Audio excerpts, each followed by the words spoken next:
compra de varillas de fierro, una sola operación de compras de galones de pintura, una sola operación de compra de soldadura autógena y una sola operación de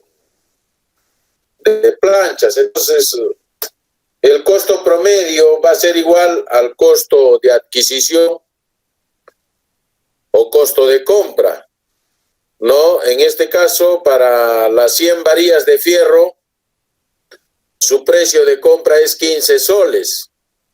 Divida, señorita, a ver usted que me ha preguntado cuánto es 15 entre 1.18.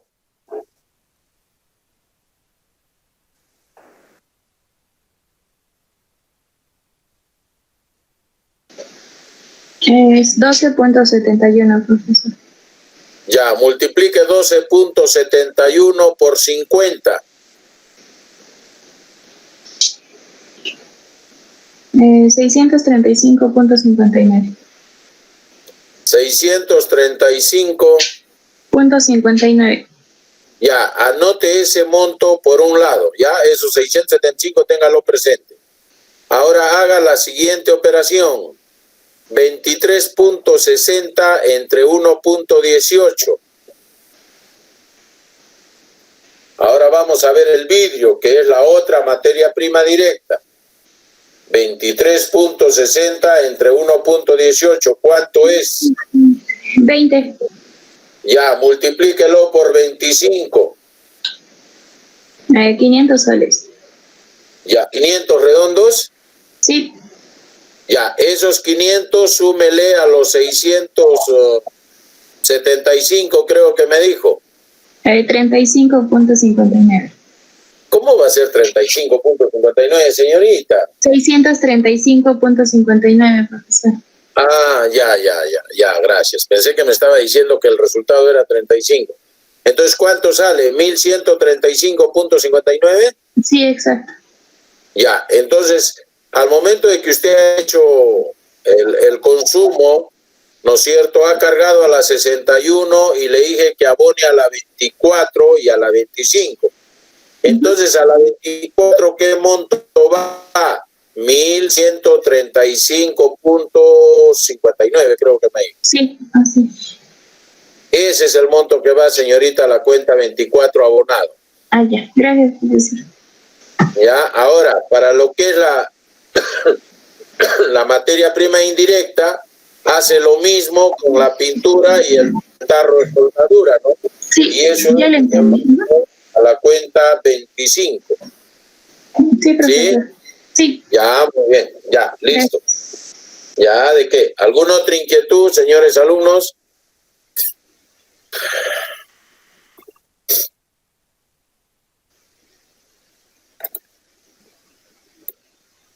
¿Una? Muy bien, veo que ya son un número considerable, entonces vamos a pasar lista, ¿ya? Les envié un WhatsApp y en ese WhatsApp yo les comunicaba que había subido, ¿no es cierto?, en este caso un ejercicio de planillas. Toda vez de que alguien también me dijo, no, profesor, ¿cómo es el asiento de planillas? Y bueno, me gustó el interés que le ponían al hecho y no quería dejarlos con la duda, ¿no? Entonces, he preparado un caso práctico que se los he hecho llegar y que ahora le vamos a dar una pequeña explicación. Si bien es cierto, no hay enunciado, ¿no? No he hecho el enunciado, pero sí ustedes pueden estar viendo ahorita en pantalla, ¿no? De un solo pantallazo les estoy mostrando el formato de rayado de una planilla que está prácticamente completa, ¿no? Salvo algunas columnas que le voy a decir. Por ejemplo, aquí vemos el número de orden, ¿no es cierto? Los nombres y apellidos, luego vemos el cargo y ocupación, luego el sueldo básico, remuneración básica, luego la asignación familiar. Recuerda que la remuneración básica, voy a ir explicando uno por uno ya para que me entiendan y así también nos estamos adelantando a lo que es la contabilización del segundo elemento del costo, que es la mano de obra directa y mano de obra indirecta, ¿no? Entonces, ojo, mucha atención, ¿ya? En la remuneración básica, ¿qué cosa es? Es el sueldo, ¿no?, que te asignan al momento que tú ingresas a trabajar, ¿no es cierto? Por decir, yo a la señorita delegada le digo, muy bien, vas a trabajar conmigo, vas a ser mi auxiliar de costos y tu sueldo, por decir, va a ser, en este caso, 930 soles para empezar, que es la remuneración mínima vital. ¿Me dejo entender?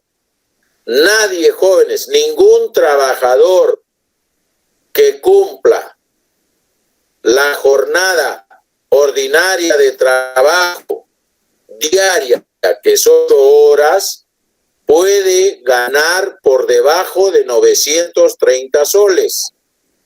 Ahora bien, si este trabajador, ¿no es cierto?, al momento de ingresar, yo le digo, ¿sabes qué, Umillauri? Como tú vas a trabajar solamente 4 horas, o sea, media jornada, entonces tu sueldo será igual a media remuneración mínima vital, es decir, de manera proporcional, ¿no? Pero yo no podría decirle, vas a ganar 200 soles, porque ella me está cumpliendo media jornada, por lo tanto, de manera proporcional le corresponde, en este caso, media remuneración mínima vital, es decir, 930 soles entre 2. Y así, ¿no? Si tu jornada es de 6 horas, bueno, pues 930 entre 30 para sacar el sueldo por día, ¿no es cierto? Luego lo divido entre 8, saco el sueldo por hora, porque esa es la jornada, y luego a su vez por 30 días. O sea, ¿qué les quiero dar a entender? Que se debe determinar de manera proporcional, ¿no es cierto?, la remuneración del trabajador, siempre y cuando, ¿no?, en este caso no puede ganar menos de la remuneración mínima vital. Ahora, si el empleador te dice, te voy a pagar 1.000 soles, 1.500, 1.200, 1.100, 2.000, 3.000, no hay ningún problema porque estás arriba de la remuneración mínima vital. Y de igual manera, ¿no?, si te dice, te voy a pagar 3.000 soles, quiere decir que la remuneración diaria es 100 soles, ¿no es cierto? Pero después tú dices, ya no voy a poder trabajar la jornada completa de 8 horas, sino 4 horas cada día, entonces te voy a pagar 1.500, porque yo te señalé una remuneración de 3.000 soles. Entonces creo que queda claro, ¿no es cierto?, la manera proporcional de la remuneración. Entonces eso es la remuneración básica, es aquella contraprestación económica que percibe el trabajador por la prestación de sus servicios personales para un empleador, existiendo entre ambos el vínculo laboral, toda vez de que el trabajador labora para el empleador en relación de dependencia. Luego viene otro concepto remunerativo, señores alumnos, que es la asignación familiar. La asignación familiar la perciben los trabajadores que tienen hijos menores de edad y que estos hayan sido acreditados ante la empresa.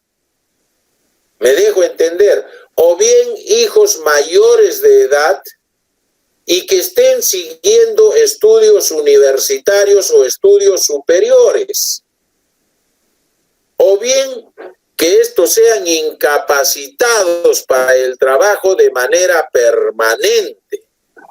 Entonces ahí el trabajador, ¿no es cierto?, tiene que acreditar que tiene hijos menores de edad o bien que están siguiendo estudios superiores mediante la constancia de matrícula o bien que tiene hijos incapacitados para el trabajo mediante el certificado médico correspondiente, para que así el empleador le abone a este trabajador muy aparte de su sueldo que le fijó en un primer momento cuando lo contrató, ¿no es cierto?, o de repente el sueldo que venía ganando muy aparte de eso, le otorgue la asignación familiar.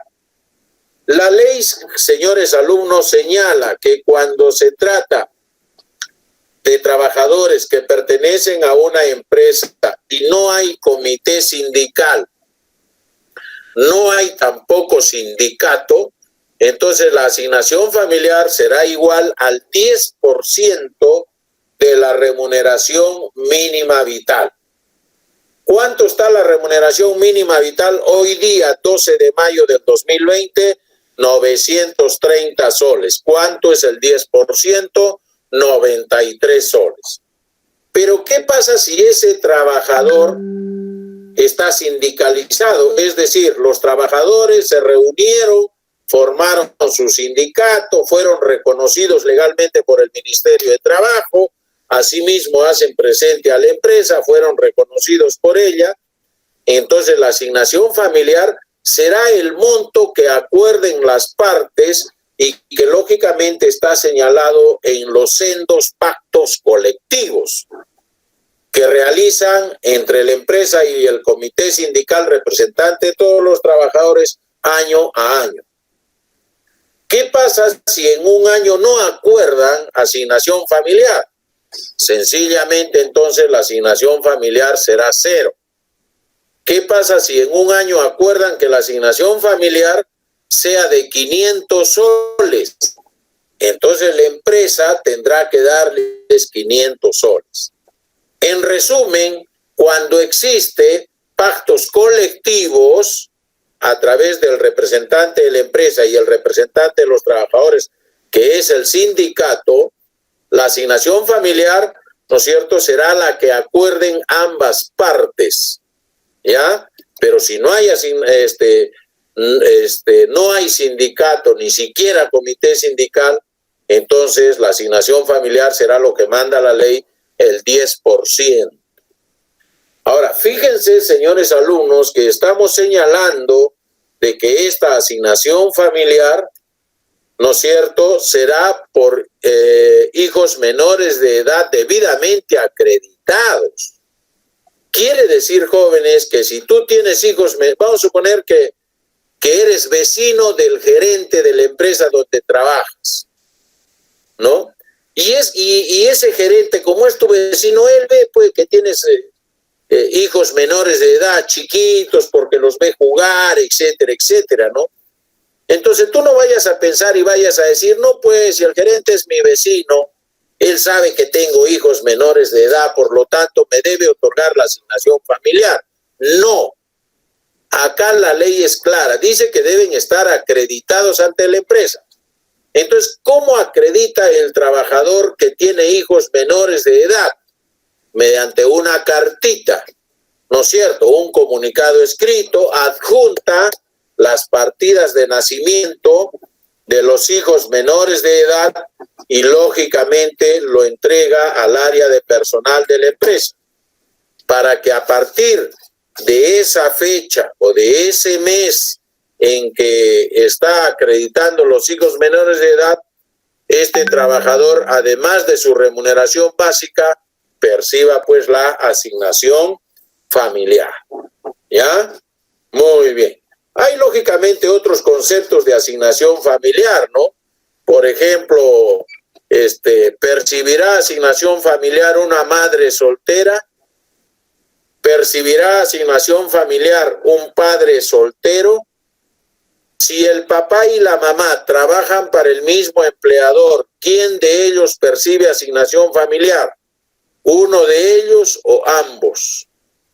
Aquellos hijos que son adoptados y que son menores de edad, ¿puede el trabajador pedir asignación familiar o la trabajadora pedir asignación familiar? Si yo tengo 2 o más hijos menores de edad, ¿puedo pedir por cada uno el 10%? No. La ley dice que asignación familiar es el 10% de la remuneración mínima vital o bien la que esté señalada en el pacto colectivo, así sea por 1, por 2, por 3 o por 10 hijos. ¿Ya? No es como en construcción civil. En construcción civil no se llama asignación familiar, pero sí escolaridad. Y ahí sí perciben por cada hijo menor de edad. Pero no nos confundamos todavía eso. Hablemos de lo que estamos viendo en este momento. Luego, señores alumnos, otro concepto remunerativo es el trabajo extraordinario o la jornada extraordinaria de trabajo que cumplen los trabajadores y que puede ser antes o después de la jornada de trabajo. ¿No es cierto? Antes o después de la jornada de trabajo. Quiere decir que si yo tengo un horario de 8 de la mañana a 4 de la tarde, que son mis 8 horas de jornada ordinaria de trabajo, de repente he ido a trabajar a las 6 de la mañana y me hago hasta 6 de la tarde. Entonces tú estás cumpliendo jornada extraordinaria de trabajo de 6 de la mañana a 8 de la mañana. Luego tu jornada ordinaria culmina a las 4.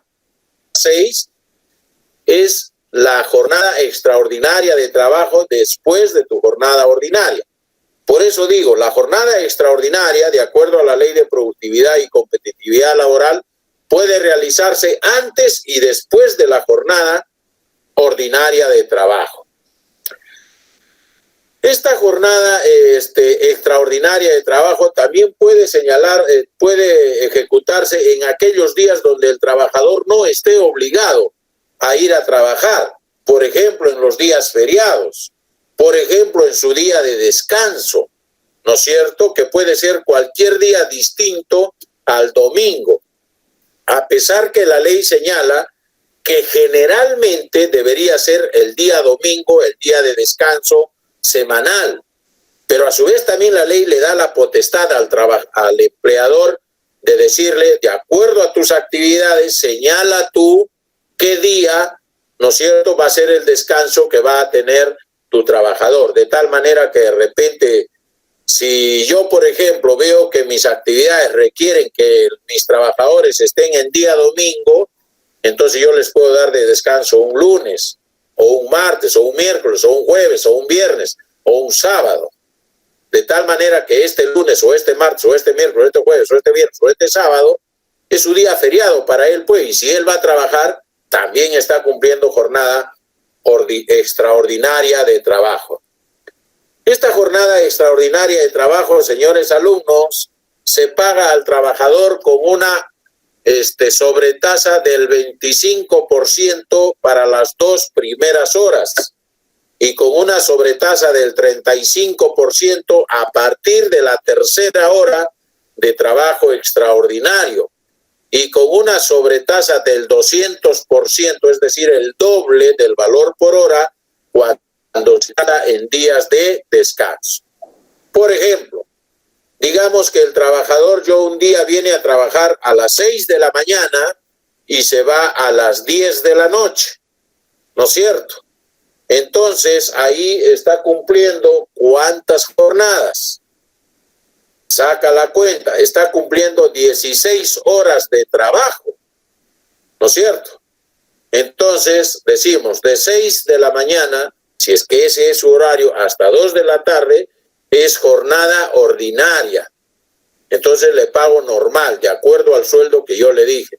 Pero a partir de las 2 de la tarde hasta las 10 de la noche es jornada extraordinaria. Entonces, de 2 a 3 es 1 hora.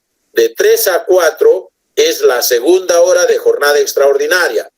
Entonces, por la labor de 2 de la tarde a 4 de la tarde, le pagaré el valor por hora más un adicional, ¿no es cierto?, del 25%. Es decir, vamos a suponer que este trabajador gana 2.400 al mes. ¿Cuánto gana diario? 80 soles. ¿Cuánto gana por hora? 10 soles. Entonces, de 2 a 4 de la tarde, ¿cuánto le debo de pagar si ya es jornada extraordinaria? Le tengo que pagar la hora a 12 soles 50. Porque si él gana 80 al día, ¿cuánto gana en 1 hora? 10 soles, más su sobretasa del 25%. Entonces yo por esas 2 primeras horas le voy a pagar 25 soles. A partir de la 3ª hora ya no va a ganar 12 soles 50, sino va a ganar 13 soles 50, porque ya es con una sobretasa del 35%.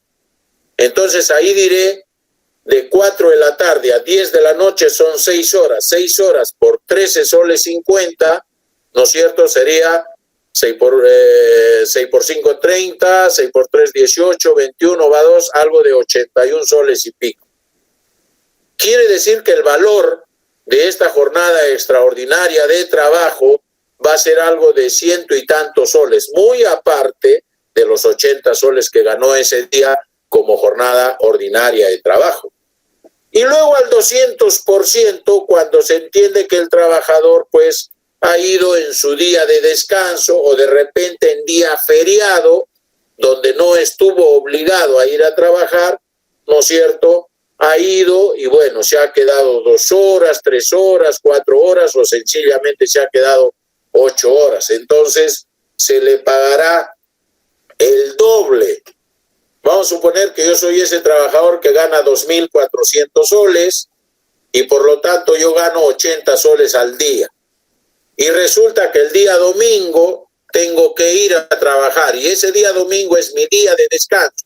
No estoy obligado a ir a trabajar. Entonces, si yo voy a trabajar, ¿no es cierto?, y trabajo, digamos, un horario normal de 8 horas, por decir de 8 a 4 de la tarde, entonces el empleador me tendrá que pagar, en este caso, 160 soles.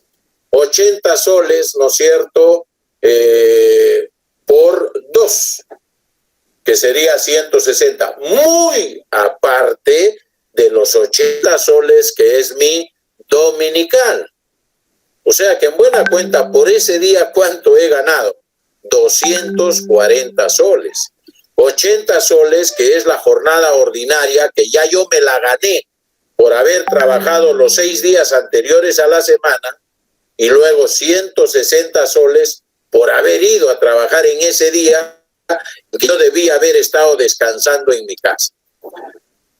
Entonces, señores alumnos, esos son todos los conceptos remunerativos que puede percibir un trabajador. Luego sumo todo ello, es decir, sumo la remuneración básica, sumo la asignación familiar, sumo las horas extras al 25%, horas extras al 35%, horas extras al 200% y luego me va a salir la remuneración bruta o el total remuneración. Esa es mi base de cálculo para de ahí efectuar o aplicar las tasas que son los aportes del trabajador o retenciones al trabajador o descuentos al trabajador. Y sobre esta base también voy a aplicar los aportes del empleador.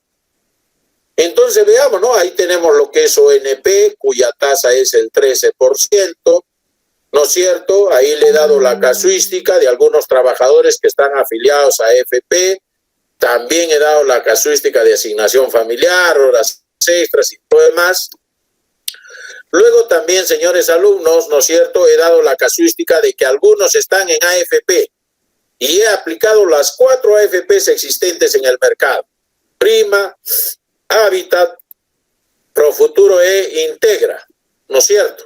Y con las tasas actuales, las de este mes de mayo del 2020, aporte obligatorio, que es para el fondo de pensiones, 10%, comisión variable, depende de cada AFP, por ejemplo, para Prima y Hábitat es 1.25, para Profuturo 1.20 y para Integra 0.82%.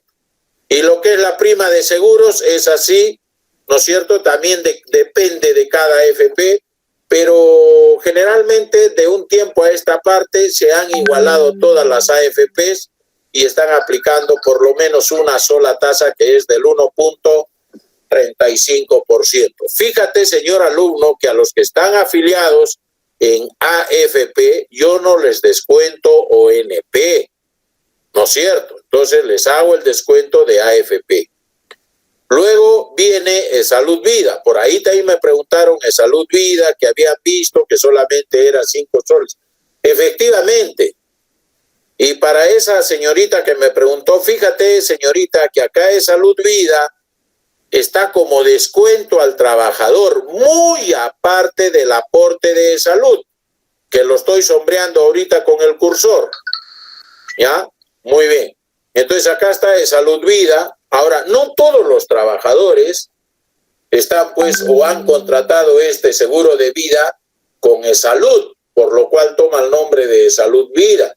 Puede ser uno, pueden ser dos, pueden ser todos, finalmente son pues los que desean. ¿Cómo se da este descuento? El trabajador nos tiene que comunicar a la empresa. No es el contador de la empresa quien tiene que ir y asignarle, hacerle el contrato de Salud Vida. No, es él quien de manera personal tiene que acercarse a las oficinas de salud, efectuar el contrato correspondiente y luego viene a la empresa y entrega al área de personal, ¿no es cierto?, una copia de ese contrato, luego es derivado a contabilidad para que proceda a descontarle esos 5 soles. Luego también, señores alumnos, viene un descuento al trabajador cuando éste gana arriba, ¿no es cierto?, de 7 UITs al año. ¿Cuánto está la UIT este año? 4.300. Multiplícalo por 7, ¿no es cierto? ¿Cuánto es 4.300 por 7? A ver, dime. 30.100, profesor. 30.100. Ahora multiplica, digamos, para el gerente general que gana 3.000, multiplícalo por 14 meses, porque son 12 meses de sueldo y 2 meses de gratificación. ¿Cuánto es? 421.400. ¿Cómo? ¿Qué pasó, señorita? 3.000 por 14 meses, o sea, 3.000 por 14. 42.000, profesor. Ah, ahora sí. Entonces sería 42.000 soles menos 33.000 soles, hay un exceso. Entonces sobre eso tenemos que retenerle quinta categoría.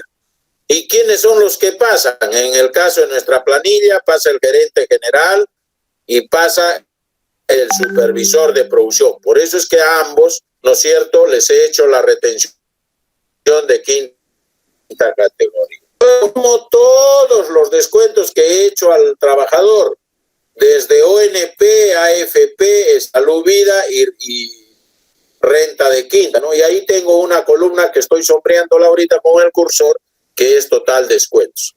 Luego determino el NAP, N-A-P. ¿Qué quiere decir NAP? Neto a pagar, ¿ya? Si en adelante te hablo de NAP, ya tú sabes que es neto a pagar. Entonces, ¿cuánto es el neto a pagar? Será pues la diferencia entre la remuneración bruta menos el total de descuentos. Te da el neto a pagar. Entonces, hasta ahí ya hemos cumplido con calcular cuánto le debo de pagar a cada trabajador. Luego vienen los aportes que realiza el empleador por esos trabajadores, ¿no es cierto? Y ahí son Salud, el 9%, como lo dije, muy distinto a Salud Vida, ojo, nada tiene que ver uno con el otro. Luego viene el seguro complementario de trabajo de riesgo, porque realizan de repente labor de riesgo, como en este caso, por los cargos u ocupaciones, me puedo dar cuenta que se trata de una empresa que manufactura prendas de vestir, ya que hay un sastre, un modisto, una costurera. Luego el SENATI, si es que la empresa está afiliada al Servicio Nacional de Adiestramiento Técnico Industrial, el SENATI, como ustedes conocen, tenemos acá en Arequipa el SENATI, ¿no es cierto? Es una tasa del 0.75%. Esos son los 3 aportes que hace el trabajador. Tienen que tener presente, señores alumnos, que, por ejemplo, para lo que es salud, ahí entran el 100% de los trabajadores. Para lo que es el seguro complementario de trabajo de riesgo, serán pues solamente respecto de aquellos trabajadores que laboran en el área de producción. El trabajador que labora en avión, el trabajador que labora en ventas, ¿qué riesgo va a correr, pues? No hay ningún riesgo. Entonces, el seguro complementario de trabajo de riesgo será respecto de aquellos trabajadores, ¿no es cierto?, que laboran en el área productiva. Igual el SENATI, ¿no? El SENATI también es igual. porque generalmente el SENATI, ¿qué te saca? Te saca profesionales técnicos, o sea, mano de obra calificada, ¿no es cierto? Entonces será también respecto de aquellos trabajadores del área de producción. Luego tenemos finalmente el total de aportes de los trabajadores, ¿no? Con eso entonces te has dado cuenta, mi joven alumno, ¿no? Que ya allí en este caso tenemos calculada la planilla en su formato. Les decía que me falta quizás alguna columna. Más que nada sería aquí, ¿no? Después de impuesto a la renta de quinta categoría, yo podría aperturar ahí una columna y le pondría retenciones judiciales.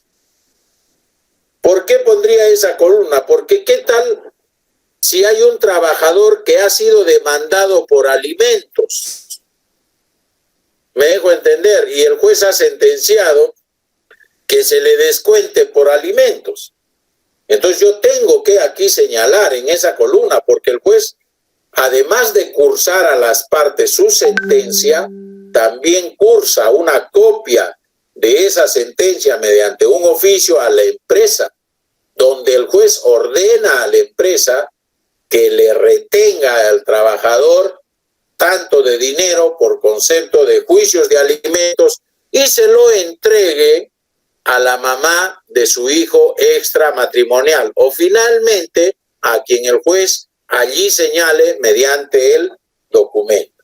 Entonces quizás sería esa la única columna que me ha faltado poner. Bueno, para el caso de nuestra casuística, vamos a suponer que todos los trabajadores, ¿no es cierto?, son tranquilos, no tienen problemas, aparte todos sus hijos están dentro del hogar, o sea, no hay ese caso, pero si hubiera, ya saben ustedes dónde iría. Si te das cuenta, señor alumno, ¿no es cierto?, todos estos trabajadores, son 12 en total, trabajan pues para la empresa, unos en el área administrativa, otros en el área de ventas y otros en el área de producción. Recuerdo que en sesiones anteriores yo te dije, ¿no? Cuando uno hace la planilla, no la haces pues solamente para los trabajadores de producción, la haces para el 100% de trabajadores de la empresa. Consecuentemente, aquí es un caso de esos. Tú tienes que calcular a todos. Luego bien, tienes aquí, entonces aquí digamos tu duda, válgame la redundancia, o perdonen si es que repito la misma palabra, viene tu duda en decir, ¿y ahora cuál es gasto de administración, cuál es gasto de ventas y cuál es gasto de producción? Acá tienes otro formatito, ¿no? Cuyo título es aplicación al costo, bueno, ahí debería poner al costo y gasto, ¿no? Dice, al costo y gasto, ¿no es cierto?, de la planilla de remuneraciones del mes de mayo, o sea, la planilla que acabamos de ver. Ahora vamos a ver cómo hacemos ese asiento. Recuerda entonces que aquí yo, ¿qué le sumo? Llego al total de remuneración, ¿no es cierto? Este es ya un costo, porque ese costo, ¿no es cierto?, comprende la remuneración básica, la asignación familiar y las horas extras. Entonces, total remuneración. ¿Te das cuenta? O sea que si regresamos a la planilla, ¿cuál es? Aquí. Pero todo esto, señores alumnos, que lo voy a pintar de amarillo, de amarillo, si es que lo están viendo en este momento, todo esto de amarillo, ¿dónde está incluido? Aquí, en esto que lo voy a pintar, se me ocurre de celeste. ¿Te das cuenta? Todo esto de amarillo está dentro de esto celeste, o sea, está dentro del total remuneración. ¿Qué más es costo? O sea, ¿qué más contribuye por ti el empleador y que para él viene a ser costo o gasto? Todo esto, pues, las aportaciones del empleador, ya que te lo voy a sombrear, a ver, con un verde, caramba, te lo voy a sombrear con un verdecito tenue, ya está. Eso es costo. Entonces a esto azul le voy a poner mejor verdecito. Ya. Todo lo verde es costo. Eso lo ves en este cuadrito, ¿no? Acá está. Todo esto verde tenue es costo y más los aportes del empleador también es costo, mi querido alumno. ¿Te das cuenta? ¿No es cierto? Entonces sumas luego este costo total de planilla que lo he puesto en rojo porque es salida. Todo eso es el costo, es decir, la remuneración bruta más los aportes del empleador. Una vez que ya tú tienes, ¿no es cierto? Así, entonces viene ahora el área de aplicación. Área de administración, lo voy a poner celeste, ya está. Área de ventas, lo voy a poner de color amarillo. Y el área de producción, se entiende que eso lo vas a recuperar después, ¿no es cierto? Lo voy a poner en un azul tenue, distinto. ¿Te das cuenta, señor alumno, no? Entonces, para el área de administración, ¿qué irá? El sueldo del gerente general, sueldo de la secretaria de gerencia y más, ¿no es cierto?, la mitad de tiempo del operario. Pero todos estos montos se entiende que incluye, ¿no es cierto?, su sueldo más el 9% de salud. ¿Te das cuenta, no? Ahí está. Luego, como gastos de venta, ¿qué irá? Irá pues el almacenero de productos terminados, el jefe de ventas, el vendedor y la vendedora. Todo ello es gasto de comercialización o gasto de distribución o gasto de ventas, más medio sueldo del operario. Me dirás, profesor, ¿y por qué el operario lo ha puesto así, medio sueldo? Porque, bueno, es el trabajador pues, que se encarga de la limpieza, ¿no?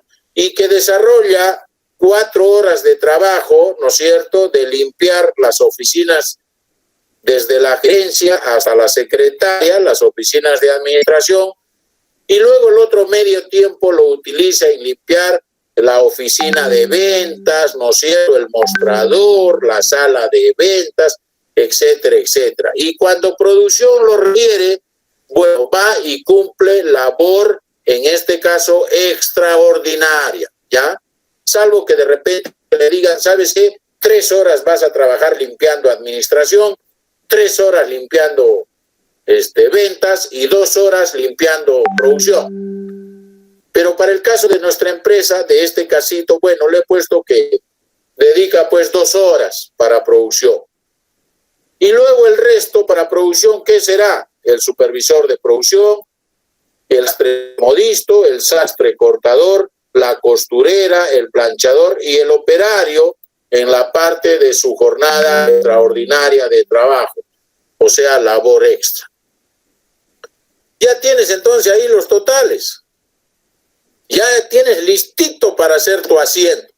Entonces luego, ¿no es cierto?, procedemos a hacer los asientos contables correspondientes, ¿no?, en la planilla, perdón, sí, bien digo, los asientos correspondientes de la planilla en el libro diario general. Cargas ahí a la cuenta 62.621, que es el jornal básico, o perdón, la remuneración básica, ¿no es cierto? Luego la 624, capacitación, la contribución al Senati, la 627, ¿no es cierto?, las contribuciones sociales, abonas a la 40, ¿no?, por lo que es el impuesto a la renta de 5ª categoría, lo que es la contribución a instituciones públicas como es salud, ¿no es cierto?, salud vida, seguro complementario de trabajo de riesgo, NP, Senati, las AFPs y con abono a la cuenta 41. Ese es el asiento por la naturaleza de la planilla. Ojo, ese es el asiento por la naturaleza de la planilla, señor alumno, ¿no es cierto? Aprovecho aquí ¿te acuerdas de los 3 pasos que te decía cuando la ciencia contable, ¿no es cierto?, tiene que, en este caso, generarse 3 pasos para estructurar la información financiera. Primer paso era registrar, resumir y clasificar. Entonces, todo este cuadro de planilla, ¿no es cierto?, con su aplicación al costo, yo lo estoy registrando, a la vez lo estoy resumiendo y lo estoy clasificando. Cuenta 62, cuenta de gestión, egresos, ¿no es cierto?, por la naturaleza de la operación. Cuenta 40, porque en esta naturaleza de la operación se genera una obligación por las retenciones que yo le hago al trabajador y por las contribuciones sociales del empleador. Todo ese dinero no se queda para la empresa, se van a las diversas instituciones públicas. Por lo tanto, entonces ahí se genera un pasivo, señor alumno, cuenta del elemento 4. Asimismo, tenemos también abonado a la cuenta 41, que es dinero que no es de la empresa, sino que tengo que entregarle a cada uno de los trabajadores por haberme prestado sus servicios en relación de dependencia para el empleador, ¿no es cierto? Entonces, ahí ya tienes ese asiento. El siguiente asiento, ¿cuál será, señor alumno? El siguiente asiento es por la aplicación al gasto y costo de esta planilla. Este asiento que lo ves prácticamente sale de este cuadro de aplicación al costo y gasto de la planilla, ¿no? Y ahí lo tienes. Cargo a la cuenta 91, centro de costos. 91.2, prendas de vestir. Luego pongo pues mano de obra directa, mano de obra indirecta, ahí lo tienes como gastos de fabricación. Luego a la 94, gastos de administración, y a la 95, gastos de venta. Todo ello con abono a la cuenta 79. ¿Te das cuenta, señor alumno? Muy bien. Y finalmente, bueno, viene el asiento, pues, del pago de los sueldos. No quiere decir que ya el dinero he depositado en cada una de las cuentas de los trabajadores. Entonces, cargo a la cuenta 41 con abono a la cuenta 10. Muy bien, señores alumnos, con esto he querido de alguna manera explicarles y adelantarme a lo que es el cálculo, determinación y registro contable o contabilización de lo que es la mano de obra directa y mano de obra indirecta. Date cuenta que dentro de lo que es mano de obra directa, ahí lo tienes, y mano de obra indirecta está como gastos de fabricación. Ahí lo tienes. Si hubiera alguna pregunta, por favor, adelante. Caso contrario, pasamos ahora a ver si es que hay alguna inquietud de la casuística. Y de ser así, continuamos con el desarrollo de nuestro capítulo 2.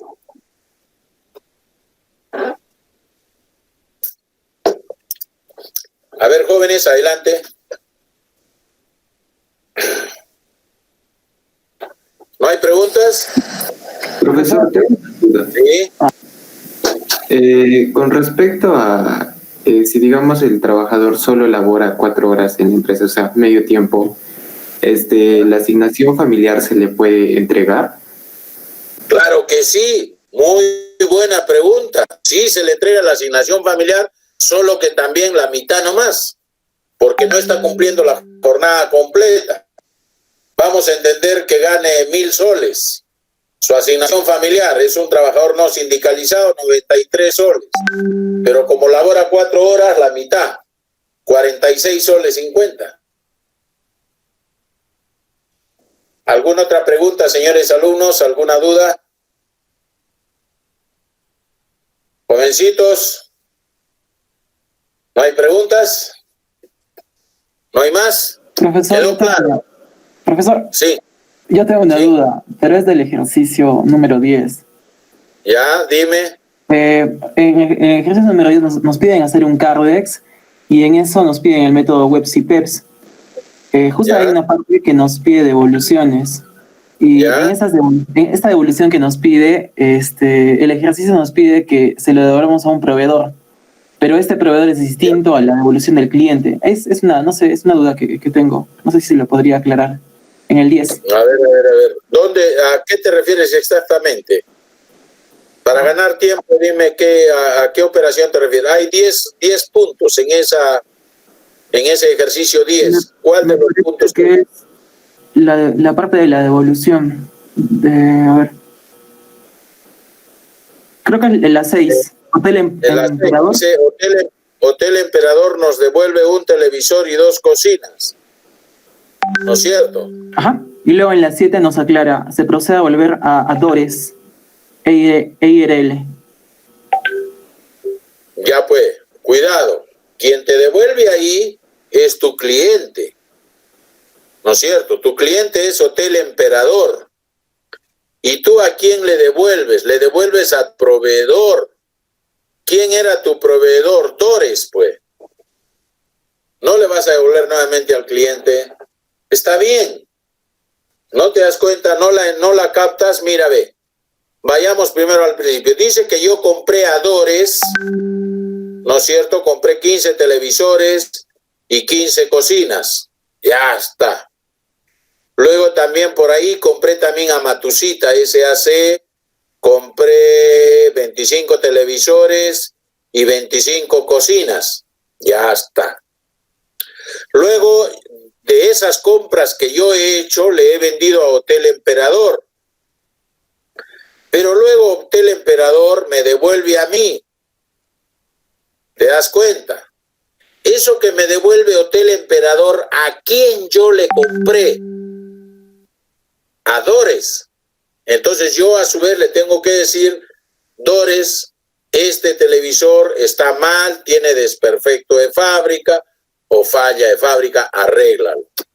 ¿Que por qué recién me he dado cuenta? Pues no hay problema, ¿no? Entonces cuidado, ¿ya? Cuidado. Profesor, una pregunta. ¿Sí? En ese caso es Webs, y como es Webs, nosotros vendimos de Matusita y el Hotel Emperador nos está devolviendo de Dores. ¿Me entiende? Ya te entendí. Cuando tú evalúas tus existencias mediante Webs, ¿no es cierto? Sí, profesor. Ya, si tú evalúas tus existencias, ya, en este caso, bueno, ahí tendrías que considerar devolverle a Matusita y no a Dores. Se suscita eso justamente por el cambio de método de evaluación, que es comprensible, no hay problema. Entonces tú por lógica ves y dices, no, si es método Webs, ¿cuál fue lo último que ingresó de Matusita? Y como esto último que ingresó yo le vendí a Hotel Emperador, entonces a quien debo devolverle no es a Dores, sino a Matusita. Corriges eso nomás, no hay ningún problema. Ya, esa era la duda, profesor. Gracias. Ya, listo. Señorita, adelante, diga usted. Señorita, hubo otra pregunta que estaba haciendo. Profesor, era la misma pregunta, gracias. Ya, muy bien. Ahora sí, ya no hay más preguntas, señores alumnos. Muy bien, voy a cerrar entonces la casuística, voy a cerrar el caso práctico, no guardar. Y ahora vamos a ver la continuación de nuestro tema y nos habíamos quedado en ver ahora métodos de costeo. Señores alumnos, más adelante vamos a ver lo que son sistemas de costeo. Sistemas es la manera, la forma, ¿no es cierto?, cómo tú registras contablemente las operaciones que llevas a cabo durante el proceso productivo, en lo que es la transformación de la materia prima en un producto terminado. Ahora bien, tú ya estás aprendiendo o ya tienes conocimiento de que el costo de fabricación, ¿no es cierto?, está determinado por la inversión en sus 3 elementos del costo, que son la inversión que has hecho en materia prima directa, la inversión que has hecho en mano de obra directa y la inversión que has hecho en otros gastos que se denomina carga fabril o gastos indirectos de fabricación o costos indirectos de fabricación o gastos de fabricación propiamente dichos. El método de costeo ¿no es cierto? Son las dos formas que existen, entre otras formas, para poder determinar el costo de un producto. Porque ten en cuenta, señor alumno, ¿no es cierto?, que para poder determinar el costo de un producto, tú inviertes en algunos conceptos de costo que son fijos, como ya te lo he enseñado, y también inviertes en otros conceptos de costo que son variables. Entonces, los métodos de costeo, justamente por estas dos razones, es que se dividen en método de costeo marginal y método de costeo convencional o absorbente. ¿No es cierto? Entonces, el método de costeo viene a ser la forma de cálculo y determinación del costo de un producto o prestación del servicio, que además de conocer estos componentes como es materia prima directa, mano de obra directa y gastos de fabricación, debemos de entender cómo se lleva adelante su cálculo. Para ello nos valemos de dos sistemas de costo, o sistemas de costeo, o métodos de costeo. Método de costeo, en este caso marginal, y método de costeo absorbente. Marginal, ya la palabra te está diciendo, margina, en este caso, a los costos fijos. O sea, este método de costeo marginal, ¿no es cierto?, todo lo que son costos fijos les dice, tú no eres parte del costo de fabricación, tú no eres parte del costo del producto, tú serás parte de los gastos operativos. Es decir, serás de repente un gasto de administración, serás de repente un gasto de comercialización, pero no eres costo de producción. Eso es el método marginal. También toma su nombre, ¿no es cierto?, de método de costeo directo o método de costeo variable, porque solamente toma en cuenta todos los costos que son variables. Y los costos variables sabemos que son costos directos. Mientras que el método de costeo absorbente absorbe tanto los costos fijos como los costos variables, ¿no es cierto? Y determina el costo de producción o costo de fabricación, considerando, además de los costos variables, también los costos fijos. Me dejo entender, señor alumno, ¿no? Entonces, estas son las dos formas de métodos de costeo. Cábeme la oportunidad para decirte que al método de costeo absorbente, que absorbe tanto a los costos fijos como los variables, también se le denomina método de costeo convencional o método de costeo tradicional. Porque este es el método de costeo que actualmente se aplica, ¿no es cierto?, o aplican las empresas, ¿no?, en el mercado actual, en la vida práctica profesional. ¿Ya? Entonces, habiéndote hecho esta introducción a lo que es esta segunda parte de este capítulo 2, ¿no es cierto?, métodos de costeo. Dice que para determinar el costo de un producto o servicio, además de conocer sus componentes, debemos saber cómo se efectúa el cálculo. Para ello nos valemos de los llamados sistemas o métodos de costeo. ¿Qué debemos entender entonces por método de costeo? Dice que los métodos de costeo se puede definir o conceptualizar como el conjunto de procedimientos específicos utilizados para la determinación de un costo. Resulta importante tener presente que cada método conduce a un costo unitario distinto para la misma unidad de producto. Pero esto es lógico, ¿no es cierto?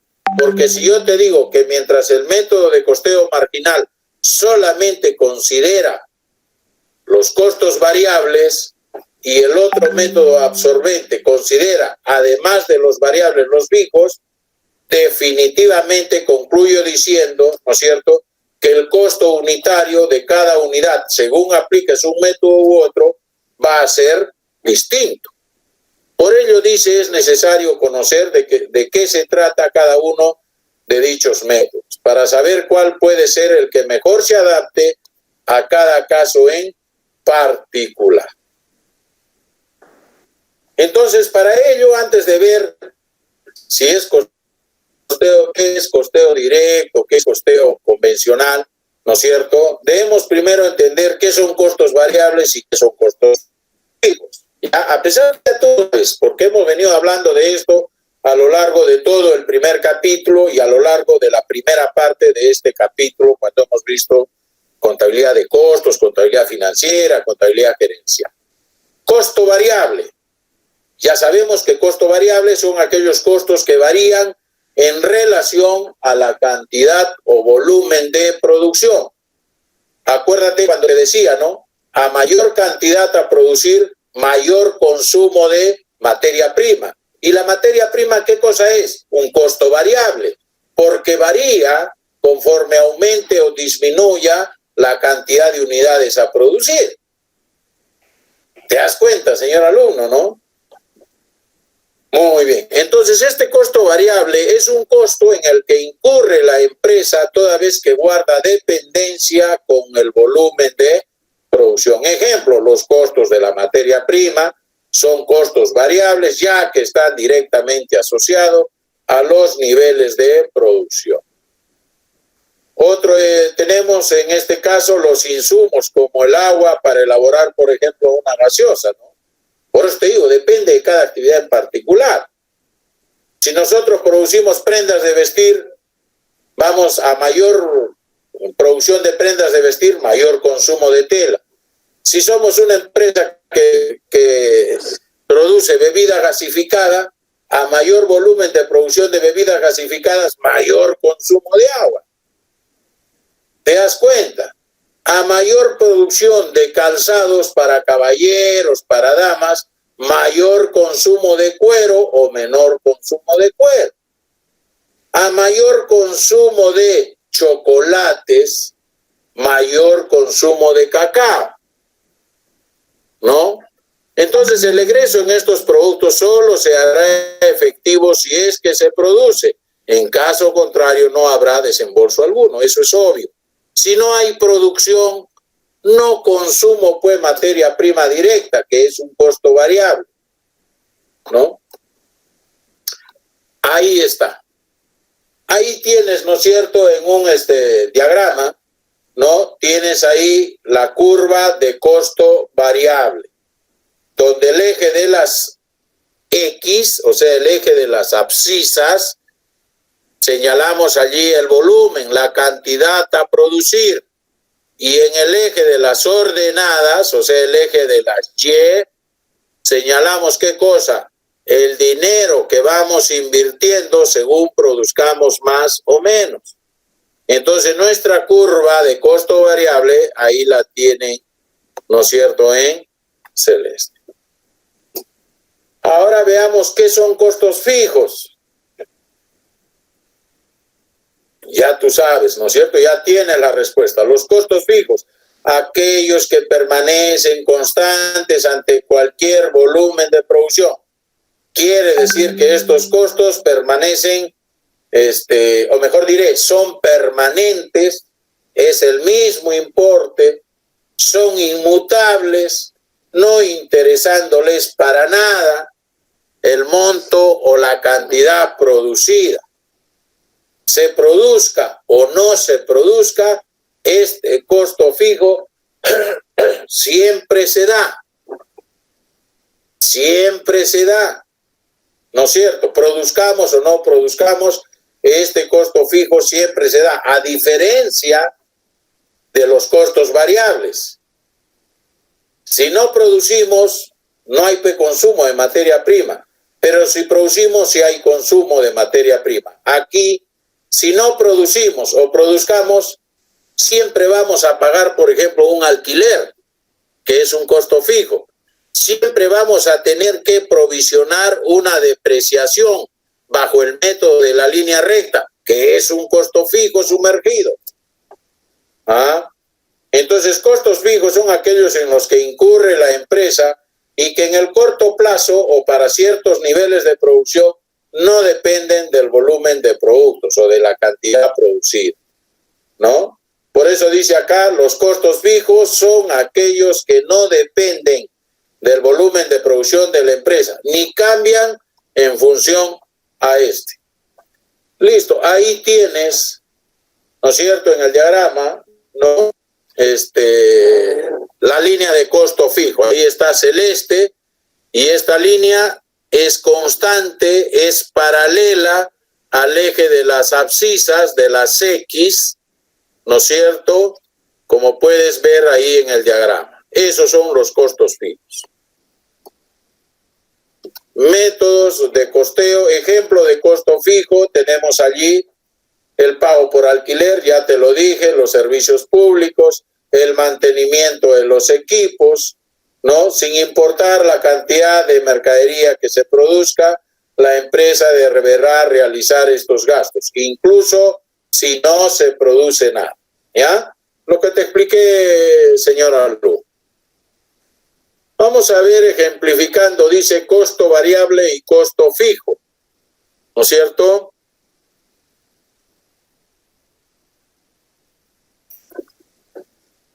Ya, muy bien, estaba viendo la hora. Dice, ejemplificando costo variable y costo fijo, diremos que existen erogaciones como el mantenimiento y reparación de los equipos, que puede ser una parte fija y la otra variable, dependiendo lógicamente de las políticas de la empresa, ¿no? Si el mantenimiento se hace en función a las unidades producidas, ¿te das cuenta? Mantenimiento en función a las unidades producidas, entonces es un costo variable. Es lo mismo que si te dijera, si la depreciación nosotros la hacemos tomando el método de unidades producidas, es costo variable. Ya te acordaste, ¿no es cierto? Muy bien. Ahora, si el mantenimiento se hace cada cierto tiempo, independientemente de la cantidad producida, entonces es un costo fijo, ¿no? Es un costo fijo, algo así. ¿Qué pasa cuando le das mantenimiento a tu automóvil? Cada 5,000 kilómetros vas, le haces su cambio de aceite, revisas los niveles, ¿no es cierto?, etcétera, etcétera. ¿Qué es lo que estás haciendo? Dándole un mantenimiento para seguir asegurando la operatividad de este vehículo. Entonces esto lo realizas cada 5,000 kilómetros, nada tiene que ver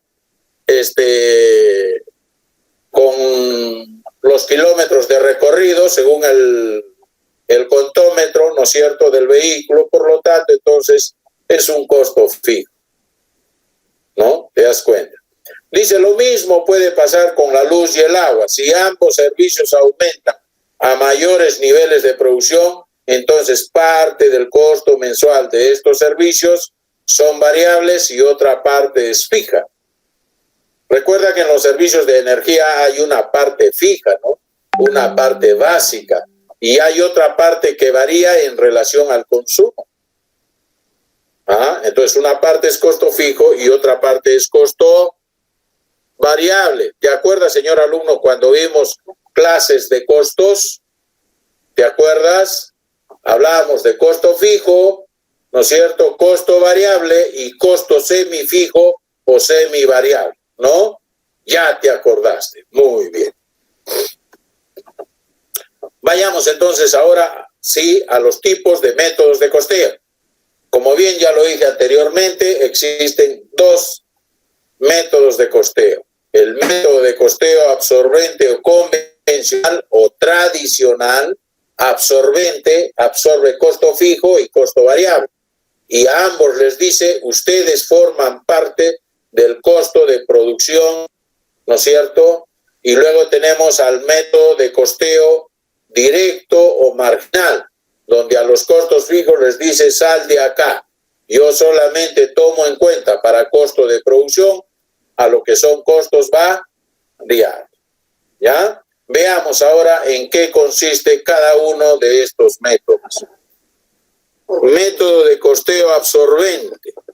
Este método de costeo actualmente en nuestro país es aceptado tributariamente. El otro método no, ¿no es cierto? Pero eso no significa que no lo puedas utilizar, ¿no? Si tú deseas, lo utilizas.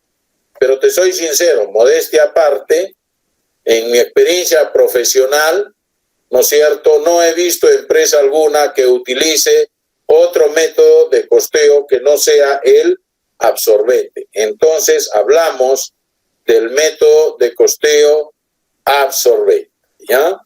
Dame un minutito para mi vista que me está fastidiando.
Muy bien, seguimos entonces, ¿no? Método de costeo absorbente.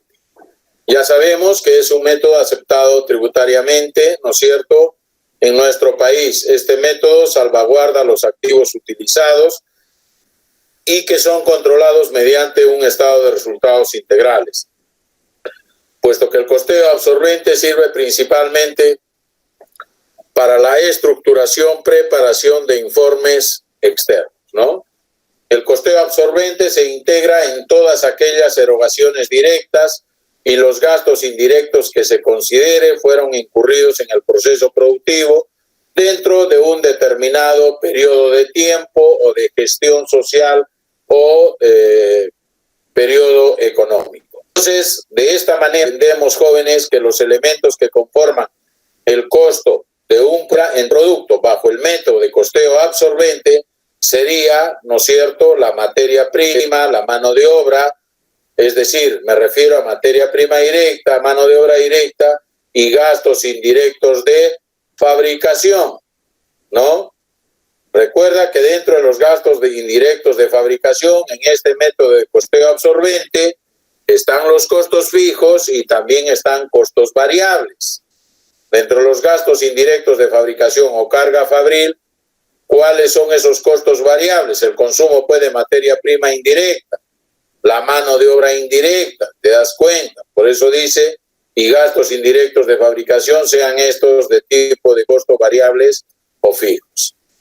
Quiere decir que el método de costeo absorbente acumula el costo de la materia prima directa, la mano de obra directa y gastos indirectos de fabricación, tanto fijos como variables, y los asignan, ¿no es cierto?, a los productos terminados. En otras palabras, tanto estos costos fijos como estos costos variables son cargados, ¿no es cierto?, a la cuenta 21, productos terminados, para así evaluar el inventario de existencias, en este caso, productos terminados. Y el método de costeo marginal, ¿no es cierto?, también llamado método de costeo directo o variable, aquí solamente se toma en cuenta la materia prima directa e indirecta, la mano de obra directa, ¿no es cierto?, e indirecta empleada y los gastos indirectos de fabricación, pero aquellos gastos indirectos de fabricación que varíen, ¿ya? Que varíen.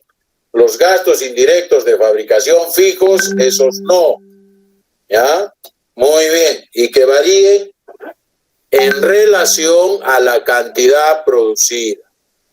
Este método de costeo marginal, o también denominado método de costeo directo o método de costeo variable, ¿no es cierto?, para poder determinar el costo de producción, no se incluyen, ¿no?, los mismos elementos que los indicados en la parte correspondiente a lo que es método de costeo absorbente. Se considera aquí que los costos no deben verse afectados por los volúmenes de producción, es decir, costos totales fijos y variables. Este método de costeo directo o variable o marginal excluye, margina los costos indirectos de fabricación fijos, como por ejemplo la depreciación bajo el método de la línea recta, ¿no es cierto? Luego, dentro de este método de costeo variable, los costos fijos que no se incluyen como costos para producir inventario no se convierten en costos de producción, sino más bien se llevan a gastos en el periodo en que se incurren, o sea, serían gastos operativos. Habiéndote explicado, joven, lo que es método de costeo absorbente y método de costeo marginal, vamos a ver las diferencias existentes entre ambos métodos, ¿no? Desde el punto de costeo directo, el costo del producto está conformado por los costos variables, ¿no es cierto? Y esto sirve para una rápida proyección financiera basada en cantidad o en volúmenes de producción. Ahora bien, la diferencia principal entre estos dos métodos de costeo estriba pues en el tratamiento de los costos indirectos de fabricación fijos. Ahí está la diferencia, nada más, ¿no es cierto? Los defensores, o sea, la voz autorizada, ¿no es cierto?, los que están a favor del costeo por absorción, sostienen que todos los costos de fabricación, sean estos costos fijos o sean estos costos variables, forman parte del costo de producción y que por lo tanto como tal deben de estar incluidos en el costo unitario del producto.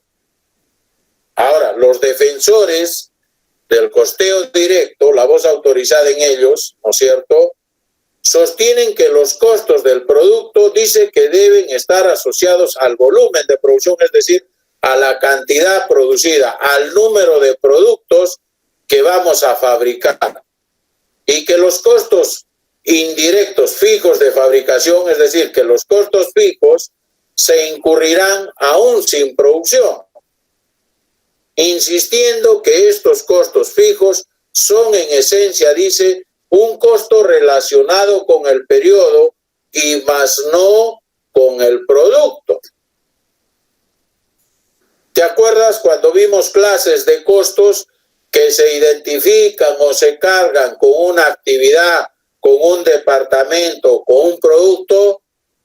¿Te acuerdas? Entonces tiene que ver con lo que son, ¿no es cierto?, este tipo de método de costeo directo, ¿no? Toda vez de que dicen que los costos fijos no son inventariables. Y ellos pues se tienen como asidero de que si el área de producción no está produciendo nada, los costos fijos siguen su curso. El alquiler sigue su curso, que es un costo fijo. La depreciación bajo el método de la línea recta sigue su curso. El recibo del agua sigue su curso, porque te toman un mínimo básico, consumas o no consumas energía. ¿Ya? Muy bien.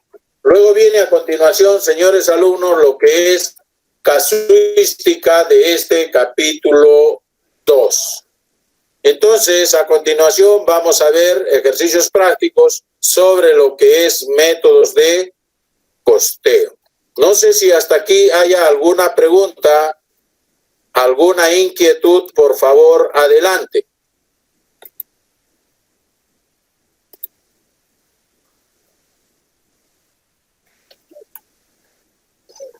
¿No hay preguntas, señores alumnos?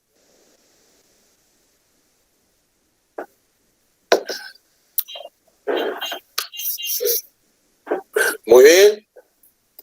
Aquí ya tengo preparada, y que lo voy a hacer hoy día, voy a subir también al aula virtual DUTI, ¿no es cierto?, otra casuística, ¿no? Espero que la otra ya hayan avanzado gran parte, ¿no es cierto? Y aquí vemos respecto del capítulo 2 otra casuística, y esta es más bien de 5 ejercicios, ¿no? De 5 ejercicios, ¿ya? De 5 ejercicios, tiene que ver con lo que son exclusivamente métodos de costeo. La voy también a subir hoy día y también me la van a entregar, me parece, el día 18, toda vez de que es pequeña, ¿no? Muy bien, jovencitos, ¿alguna pregunta, alguna duda, alguna inquietud, por favor? ¿Ninguna? Espero pues estén avanzando, ¿no es cierto? Espero estén avanzando con su casuística, ¿no? Ya ahorita ya se les viene otra casuística. Ojo. Entonces ya son 2. A ver, vamos a ver preguntas. A ver, empezaremos de atrás para adelante. Yulisa Esther Flores. Señorita Yulisa Esther Flores, ¿está presente? Sí, profesor, buenos días. Buenos días. ¿Alguna pregunta, alguna duda? No, profesor, todo está claro. Todo está clarísimo, ¿no? ¿Cómo va en su casuística? ¿Ya la está terminando? ¿Está a medias o todavía no la ha empezado? Sí. No, sí ha avanzado. Ya me falta bien. poco. Ya. Guacho Vargas Giovanna. Sí, profesor, buenos días. Buenos días, señorita. ¿Ya dio lectura a su casuística? ¿Ya está avanzando o todavía no ha hecho nada? No, sí estoy avanzando, profesor. ¿En qué ejercicio está, señorita? No, recién estoy avanzando, recién estoy en la 2. ¿En el 1? No, en el 2. Tiene que avanzar, señorita. Ya se le viene otra casuística. Ya se le viene otra casuística. Y si bien son 5 ejercicios, ahí más o menos tienen que hacer, déjenme ver, a ver, son algo de 40 estados de resultados integrales tienen que hacer. Pareciera 5, poquito. Ojo, eso me olvidé decirles. A ver, déjenme ver exactamente. A ver, aquí es 1, 2 estados. Aquí son 4, 5, son 10, son 12. 12, aquí son 2, son 14. Aquí son 10, son 24. Aquí son 2, 26. Jóvenes alumnos, 26 estados de resultados integrales tienen que hacer. 26. Ojo. Lógicamente conmigo vamos a ver uno que prácticamente ya, si ustedes se han dado cuenta, aquí ya lo tengo resuelto, ¿no? Lo que les estoy mostrando en pantalla, ¿no? Porque es un estado por método, ¿no? Es un estado por método. Pero hay ejercicios donde te estoy pidiendo que me saques estados trimestralmente. Entonces, ¿el año cuántos trimestres trae? 4. por cada trimestre, 2 estados financieros son 8, y más 2 anuales, porque te pido también anual, son 10. ¿Te das cuenta? ¿No? Bueno, tienes que, señor alumno, ir avanzando y estudiando. Ojo, el primer examen lo voy a tomar la última semana del mes de mayo, es decir, es aquella semana que corre entre el 25 y 29 de mayo. ¿Ya? A ver, el amigo Afata Tribeño, Yomar John. Yomar John, ¿puedes comunicarte? A ver, adelante, ¿cómo vas en tu casuística?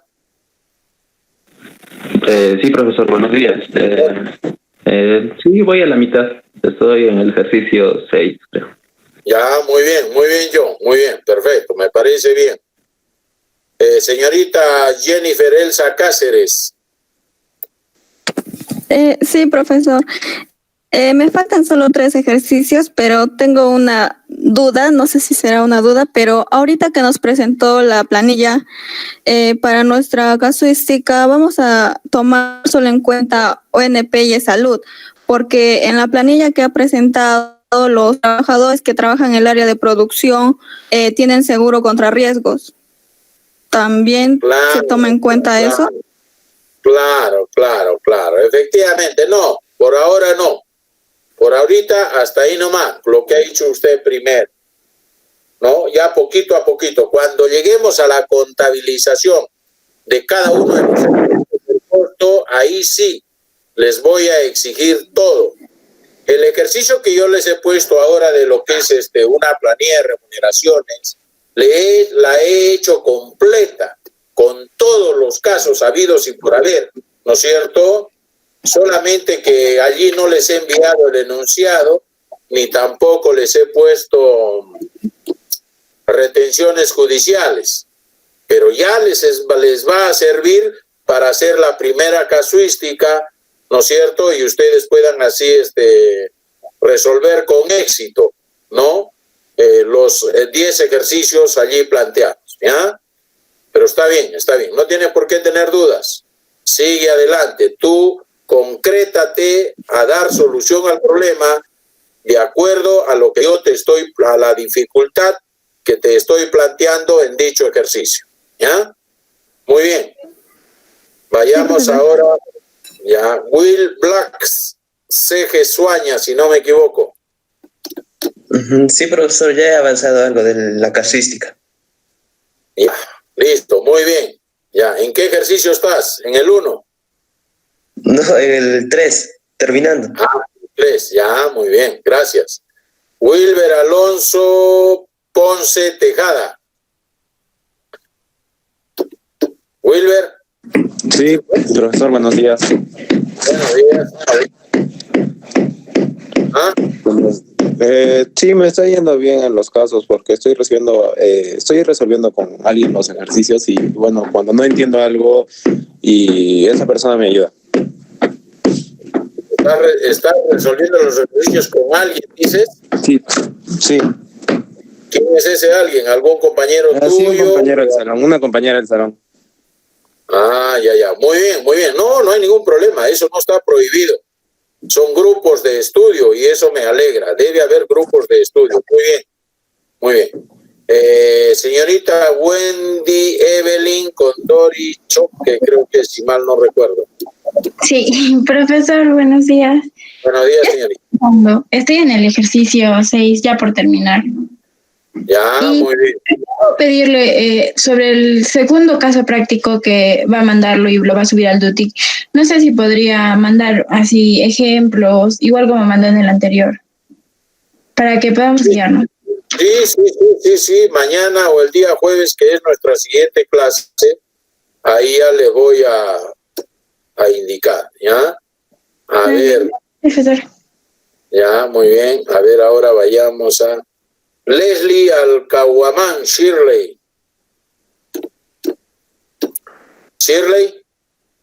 Presente, profesor. Sí, también ya estoy avanzando. Ya voy por la mitad. Me estoy apoyando con algunos compañeros. Ya, muy bien. Dafne Tatiana, ¿está presente? Dafne Tatiana. Dafne no está. Entonces le voy a poner faltó. ¿Está presente Dafne? No está, ¿no? Ha abandonado la reunión, o sea, pasó lista y chao. Dafne, ¿dónde está? Dafne, Tatiana. Acá está.